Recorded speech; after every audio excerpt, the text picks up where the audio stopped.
Hello, welcome to the Simply Real podcast. I'm so happy and blessed today to have a very special guest, Mahatma Starseed.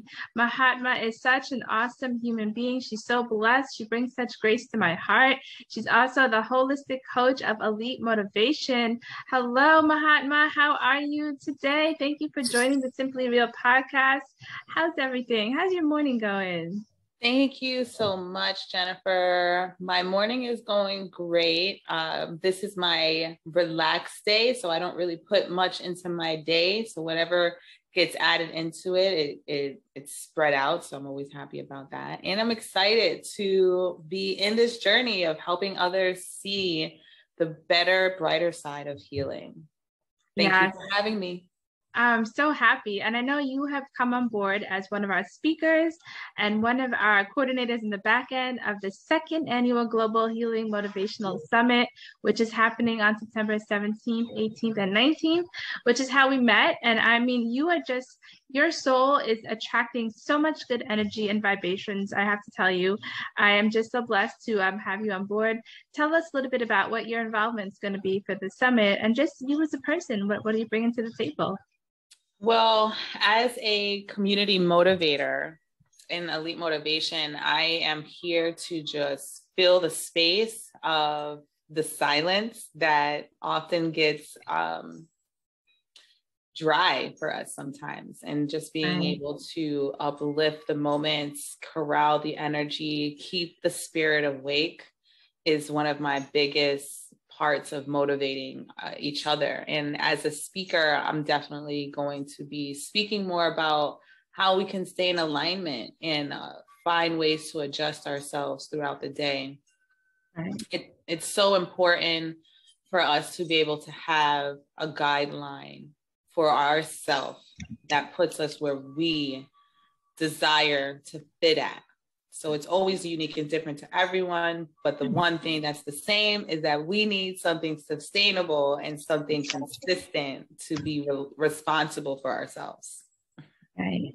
So I like that you said those guidelines. So it's almost kind of like boundaries or making sure we have something that we're sort of setting for ourselves, like almost like goals, guidelines, like you said. How do you see that in terms of helping? And what do you recommend that how do we set those guidelines? Well, you always want to look at things in a set of three so that we can have like this trinity of support. And, the 369 is the divine alignment of the universe. So the more that we support each other in the threes, the easier it is. So one of the foundations that I've been speaking about a lot is that we need to have non-negotiable foundations for ourselves that consist of consistently regarding to our own faith, regarding to our own principles, and regarding to our ability to stay awake. Getting awoken and being awake are two different things. And to be awoken is great, but to stay awake is something that we have to daily challenge ourselves. And when we have something outfitted in a platform of a Trinity energy, it just makes it so much easier. I love that. Being awoken is good, but staying awake is definitely the goal of consistency here. And I feel like we all struggle with that because we have those times where we tap into that good energy, we feel that flow, and we start, becoming awoken, like you said, to become more aware and more conscious of our everyday actions and behaviors. But then we kind of fall off. How do we stay consistent? So how do we push that? How do we encourage that awake mode? One of the things is to not get fooled by the material manifestation of our reality. Things such as like our hair, our eyes, our mouth, our hands. It is the last thing that shows proof that we're here. Right. And it's great to know that we have a body and we have hair and we want to be presentable. But the task that creates the overwhelming presence is our non-physical energy. It's the energy that we emit, and that is non-physical. So we have to counteract a lot of our actions from a non-physical perception. And that's where, meditation comes into play, having reflective moments come into play, always requiring yourself to have some type of a detox at least once or twice a year, but it has to be yearly because we want to put ourselves through a ringer to remind ourselves that we're awake, because no one else is going to be able to solidify that feeling for us besides ourselves. Right. And I also like that you just mentioned the word detox. So this is something I've been talking to a lot of people about. So detox means a lot of different things, but when I think of detox, it's kind of like looking at your life from a different perspective and seeing what people or things and objects and even behaviors and routines are there that you need to sort of get rid of and take it out. And that's sort of a detox for me, definitely in the realm of people, because I do truly believe the people that you have around you, that network of support, really just adds to that vibrations and energy, right? Oh, 100%. Being a teacher-led, student-led, you get to this point to where you will be most supported by being around other teachers and other people that are willing to reflect with themselves and knowing that so I'll give you an example. It's easy to do your hair, right? You can do your hair, but it's so awesome to go to a hairdresser. They make it look even more amazing because they get places in the back of your head that you don't get. And so that's what a mentor and a guide is for us. They're going to help us tap into places that we may be able to touch, but we're just not touching it the same way that they can support us in doing it.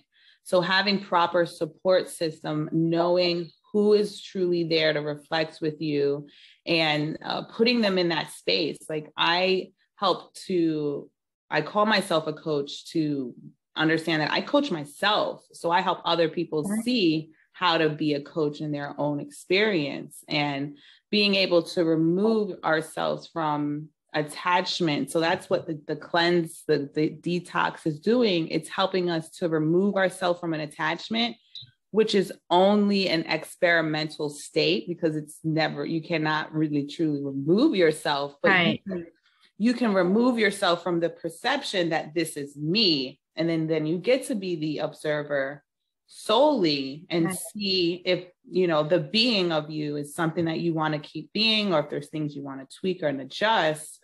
And it's in those states that you get to do that because you want to be. So I've created, and with my tribe and stuff, 3 different detoxes that we should want to always reset our body. There's the food detox, there's the conversation detox, and then there's the worldly detox.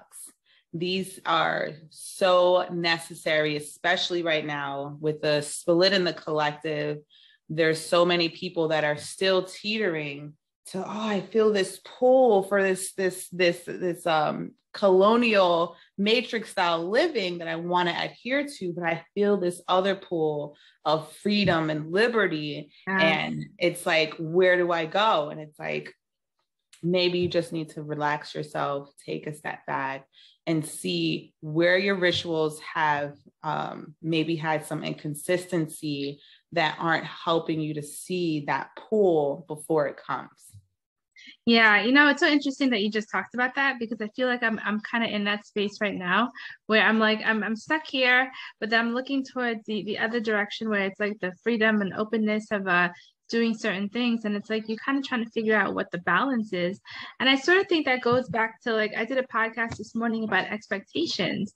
When you're surrounded by so many expectations and you're just kind of stuck in that rut of trying to make everybody around you happy besides yourself. And that goes back to, like you're saying, to recognize that pull and trying to tap into that. And I just feel like it's so difficult for people to be able to do that. So what tips do you have to try to figure that out? Because that's what I'm struggling with. So I'm loving this conversation, let me tell you. Awesome. Well, one of the biggest things is to really hear yourself. Are you coming from an emotional state or a feeling state? An emotional state is pulling you into the past because it's already happened. It's energy set in motion. So that's something that's already begun. And then there's the feeling state, which is an energy that's coming to you for you to express. And that's new, that's current, that's now. So the more that we allow ourselves to hear when we're being pulled into the past emotion, and we want to be able to transmute it so that it could be relevant for now. And so many of us, like with the pull of having a full-time 9-to-5 job, the assurability of that platform is great. So we don't want to remove it. We want to include it into what it is that we're being now, because structure is everything. You know, the colonial lifestyle just gave us structure. So remove your personal attachment to what it did to you, said to you, or created out of you, and see, well, what did it do? It created a streamline of understanding of people work here, people work in this area, and then this is when we come together and do this. So everything in the 9-to-5 is perfect for us to outfit for the moments forward. We just got to release ourselves from whatever baggage that's been lingering from our generations. Yeah, and I think that's the hard part for a lot of people, is releasing that baggage, releasing the past, letting go of all of what's happened in the past. Because like you said, that's what set up the foundation for the future. And if we can actually integrate that and bring that into the future, that might actually gel it together. So I'm loving this conversation. I don't want you to give too much away because you are a speaker and you're going to be presenting at the annual Motivational Summit. So I definitely want everybody to tap in with you. So just tell us a little bit, Mahatma, how did you get into this? I'm just curious to know what pushed you or encouraged you to get into this field.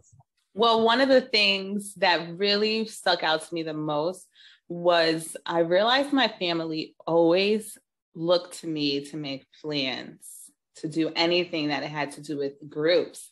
And, you know, eventually the conversation came up and they were like, yeah, like we got to put it on Marjorie, which is my birth name. Yeah. And because she's going to consider everybody's emotions on how she plans this trip. I'm not going to just plan the trip and you need to hop on this wave. Right.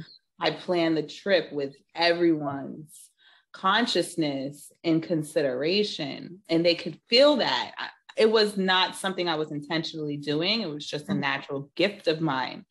And so I took that, and then other people were telling me that I explain things so well, like why aren't you a teacher? And I'm like, I don't really want to be in that setting. But then I eventually heard them say that, you know, I'm here to set a new standard and I got to teach that standard. So creating the platform just to make it more digestible is where I'm at right now.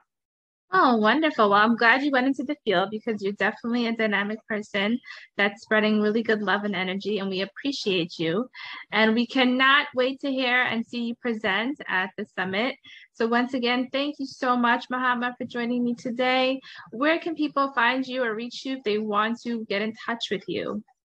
You can definitely find me on IG, Mahatma_Starseed. And I have a link in my bio if you have any other ways to want to connect with me. Perfect. Well, we wish you a blessed, beautiful day. And of course, everybody watch out for Mahatma. She will be doing great things. And again, she's a presenter at the 2nd Annual Global Healing Motivational Summit. So blessed to have met you and have you on board, Mahatma. Thank you so much for everything. Have a blessed day.